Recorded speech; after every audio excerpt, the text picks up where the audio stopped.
Hello दोस्तों, चलिए तो आज इसका प्लान बनाया जाए कि कैसे इन सारे एग्ज़ाम को क्लियर किया जाए।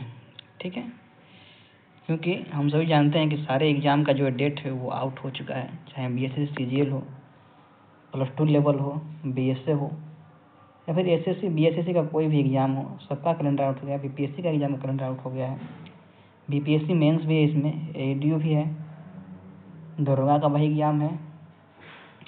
तो इतने सारे एग्ज़ाम को क्वालिफाई करने के लिए कोई एक मास्टर प्लान होना चाहिए, जिससे कि ये सिक्योर हो सके कि हम लोग किसी एक एग्ज़ाम में जो है वो अपना झंडा गाड़ सकते हैं। ठीक है, अपनी जो है परचम लहरा सकते हैं और अपने माँ बाप का नाम जो है रोशन कर सकते हैं।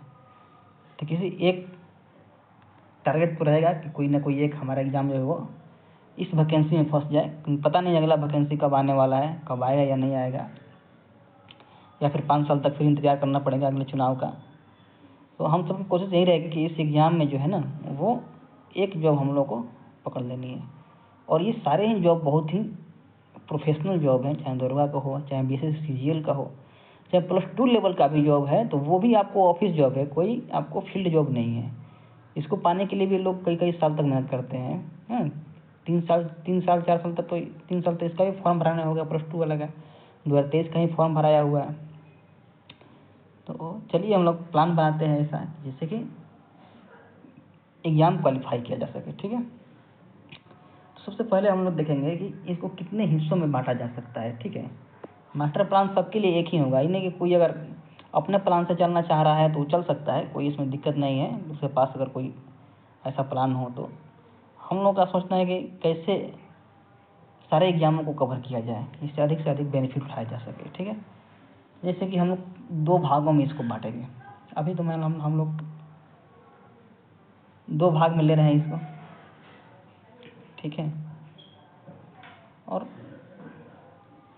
इसमें कौन कौन से एग्ज़ाम आ सकते हैं 2 भागों में हम देखें तो इसमें 2 भागों में कौन कौन से एग्ज़ाम आ सकते हैं। तो 2 एग्ज़ाम हैं जो हम लोग एक साथ ले सकते हैं, और फिर 2 एग्ज़ाम को एक साथ लेंगे। जैसे कि हम लोग देखेंगे दरोगा, ठीक है, और एईडीओ। इसका जो सिलेबस है वो लगभग सेम है, चाहे दरोगा हो या फिर एईडीओ हो, इसका जो सिलेबस है वो लगभग सेम है। और दूसरा जो कैटेगरी है वो हम लोग बांटते हैं एसएससी बीएसएससी सीजीएल को। ठीक है, बीएसएससी सीजीएल और +2 वाले को। ठीक है ना, अब देखेंगे इसमें हमको पढ़ना क्या है और कितना पढ़ना है, क्योंकि देखिए ज़्यादा पढ़ने से भी रिजल्ट नहीं होता है ना भाई। हम लोग को आज की डेट में स्मार्ट वर्क करना है ना कि हार्ड वर्क करना है। हार्ड वर्क करिएगा तो हो सकता है कि कोई एक एग्ज़ाम निकले या फिर किसी वो भी ना निकले। ठीक है ना, अगर स्मार्ट वर्क करिएगा तो कोई ना कोई एक एग्ज़ाम जरूर फंस जाएगा। अगर हम स्मार्ट वर्क ही सोचेंगे कैसे किया जाए, देखिए क्या होगा। अगर बीएसएससी में मान के चलिए, बीएसएससी हुआ, सीजीएल हुआ, आपको 2 कुछ चीज़ पर फोकस करने हैं। एक तो मैथ पर, इसका जो है मैथ जो है, और दूसरा है रीजनिंग पर। ठीक है, मैथ और रीजनिंग बीएसएससी का मेन कोर है। ठीक है, जिस भी भाई का जो है मैथ और रीजनिंग स्ट्रॉन्ग है वो इस एग्जाम को क्लियर कर जाएगा हर हाल में। ठीक है, और जिस भी भाई का जो है वो जीके मजबूत है, जीके, ठीक है ना, वो एईडीओ और दरोगा इन दोनों में से कोई एक एग्ज़ाम जो है वो क्वालिफाई करेगा। ठीक है, इन दोनों में से कोई एक एग्ज़ाम क्वालिफाई करेगा। और दोनों का सिलेबस देखते हैं कि दोनों के सिलेबस में क्या क्या है। तो आप देखिए, तो अगर ध्यान से देखे जाए इसमें, तो दरोगा में देखिए तो आपको पढ़ना क्या है। देखिए सिलेबस तो हर साल चेंज ही रहता है, लेकिन फिर भी क्वेश्चन अलग आता है। तो सिलेबस तो हम लोग ध्यान में रखना ही है, लेकिन सिलेबस में कुछ ज़्यादा ही कवर करना है इसमें। ठीक है, क्योंकि सिर्फ सिलेबस कवर करेंगे तो शायद एग्ज़ाम ना निकल पाए हम लोगों से। इसलिए सिलेबस को ध्यान में रखे हुए उससे ज़्यादा कवर करेंगे हम लोग, ठीक है। तो दरोगा के लिए क्या पढ़ना है आपको, ये फिक्स होना चाहिए। दरोगा के लिए आपको पढ़ना है हिस्ट्री पढ़िएगा, ठीक है। हिस्ट्री में क्या, हिस्ट्री में जितना हो सके मॉडर्न, हिस्ट्री में जितना हो सके मॉडर्न। दरोगा और एईडीओ ये दोनों के लिए है, ये दोनों के लिए हो। हिस्ट्री में जितना हो सके मॉडर्न पढ़िए। दूसरा आप पीवाईक्यू करिए, ये दो करना है आपको हिस्ट्री में, ठीक है। पीवाईक्यू कर लीजिए। पीवाईक्यू में क्या लेंगे, बीपीएससी, बीएससी, इन सारे एग्जाम का जितना भी पीवाईक्यू आया हुआ है इन दोनों को कवर करना है, ठीक है। हिस्ट्री में, हिस्ट्री से क्वेश्चन इसमें से खूब रहेगा 10 या फिर 15 क्वेश्चन रहता है दरोगा वाले में, हिस्ट्री से किसी हिस्ट्री। उसका जो मेजर सब्जेक्ट है वो है ज्योग्राफी, ठीक है। ज्योग्राफी, ज्योग्राफी में आपको क्या कवर करना है, तो ज्योग्राफी में आप देखिएगा तो ज्योग्राफी में वो कवर करना है वर्ल्ड ज्योग्राफी, वर्ल्ड ज्योग्राफी और इंडिया, ठीक है। इंडिया थोड़ा मोड़ा जो है बिहार को भी कवर करेंगे हम लोग, थोड़ा मोड़ा जो है बिहार को भी कवर करेंगे, ठीक है। अब इसके सोर्स क्या है, वर्ल्ड ज्योग्राफी को कैसे कंप्लीट किया जा सकता है, इसके सोर्स क्या है, कैसे इसको जल्दी से जल्दी जो है सेट प्रैक्टिस किया जा सकता है। तो आप लोग ज्योग्राफी के लिए कोई बुक प्रेफर नहीं करिए कि नहीं कि ये बुक हमको शुरू से लेकर के लास्ट तक पढ़ना है, ये बुक कोई भी सब्जेक्ट के लिए शुरू से लेकर लास्ट तक पढ़ने वाला सिस्टम नहीं रखिए। अगर इतना कुछ करेंगे तो इतने कम समय में हम लोग सिलेबस पूरा नहीं कर पाएंगे, ठीक है। तो अधिक से अधिक अगर आप लोगों के पास टेलीग्राम चैनल है, टेलीग्राम, उसमें से कोई सेट पकड़ लीजिए, प्रैक्टिस सेट जो भी होता है, क्यूज यूज करवाता है, और उस क्यूज को आप लोग डेली फॉलो करिए, डेली। हाँ, एक ही क्यूज को फॉलो करिए, हर क्यूज को नहीं फॉलो करना है, ठीक है। जो जीके जीएस करवा रहा है उसको तो आप क्यूज से हिसाब से अपने को सेट करिए और क्यूज के हिसाब से डेली एक प्रैक्टिस सेट लगाइए। इससे आपका समय भी बचेगा क्योंकि उसमें जल्दी जल्दी हो जाता है और ध्यान पे भी रहता है। और एक जो है प्रैक्टिस सेट ले लीजिए, प्रैक्टिस सेट मार्केट से, ठीक है। प्रैक्टिस सेट लेना है मार्केट से, कोई भी किसी भी प्रकाशन का प्रैक्टिस सेट हो। ऐसे प्रिफेयर किया जाएगा ज्ञान बिंदु वाले का, ज्ञान बिंदु का प्रैक्टिस सेट जो है वो बहुत ही बेहतरीन है, ठीक है। तो ज्ञान बिंदु का एक प्रैक्टिस सेट ले लीजिए और एक क्यूज कर लीजिए जो है पीवाईक्यू, जीके का जितना भी क्यूज होता है टेलीग्राम पर वो क्यूज कर लीजिए, बस आपके लिए ज्योग्राफी इनफ है, ठीक है। हिस्ट्री में आपको बुक भी पढ़ना पड़ेगा, हिस्ट्री, हिस्ट्री में आपको मॉडर्न जो है वो बुक पढ़ना पड़ेगा। बुक कौन सा प्रेफर करें हम, सबसे बड़ी बात है कि बुक कौन सा पढ़ें, पूरी तो सबकी हिस्ट्री की बुक है। तो स्पेक्ट्रम, कौन बुक है, स्पेक्ट्रम, मॉडर्न के लिए, ठीक है। और उसमें भी मॉडर्न में भी 8057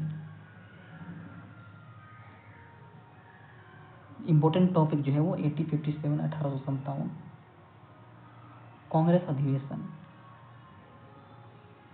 कांग्रेस अधिवेशन और महात्मा गांधी, मैंने 3 टॉपिक बताए आपको, 1857, कांग्रेस अधिवेशन और महात्मा गांधी से रिलेटेड जितने भी क्वेश्चन हैं ये आपको देख के जाना है। इस टॉपिक से लगभग 5 से 7 क्वेश्चन आपको आराम से फंसते हैं, हर एग्जाम में इसी टॉपिक से क्वेश्चन पूछे जाते हैं, ठीक है। कांग्रेस अधिवेशन हो गया, 1857 हो गया और महात्मा गांधी से रिलेटेड क्वेश्चन बहुत ज़्यादा पूछे जाते हैं, ठीक है। अब चलिए इसको चलते हैं पॉलिटी की ओर। तो पॉलिटी में हमें क्या पढ़ना है, लेकिन पॉलिटी में ज़्यादा नहीं पढ़ना है। पॉलिटी के लिए हर एग्जाम का पैटर्न जो है वो फिक्स है, पॉलिटी में क्या देखना है। तो पॉलिटी में आपको देख लेना है डीपीएसपी 36 से 51 अनुच्छेद, ठीक है। उसके बाद आपको देख लेना है फंडामेंटल राइट 12 से 35 और एक और चीज़ देखना है राष्ट्रपति, क्या देखना है, प्रेसिडेंट, प्रेसिडेंट।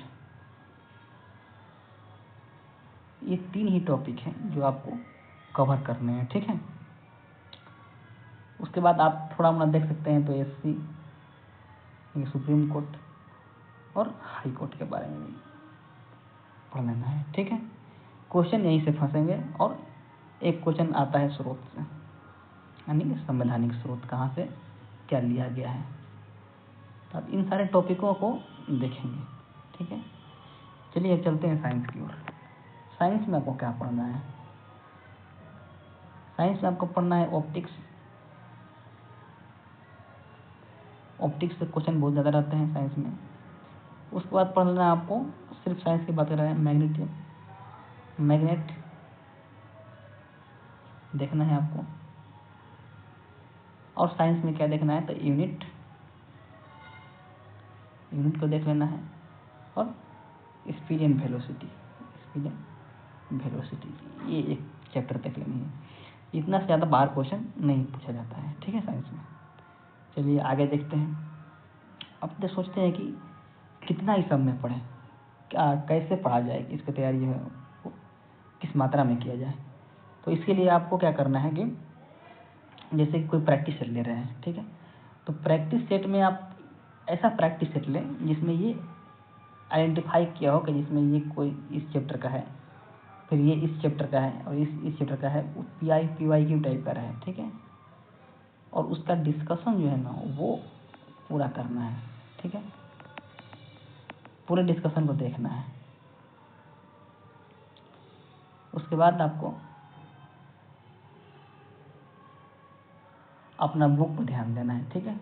बुक या फिर लूसेंट आप प्रिपेयर कर सकते हैं 1 घंटा के लिए, यही इनफ है आपको।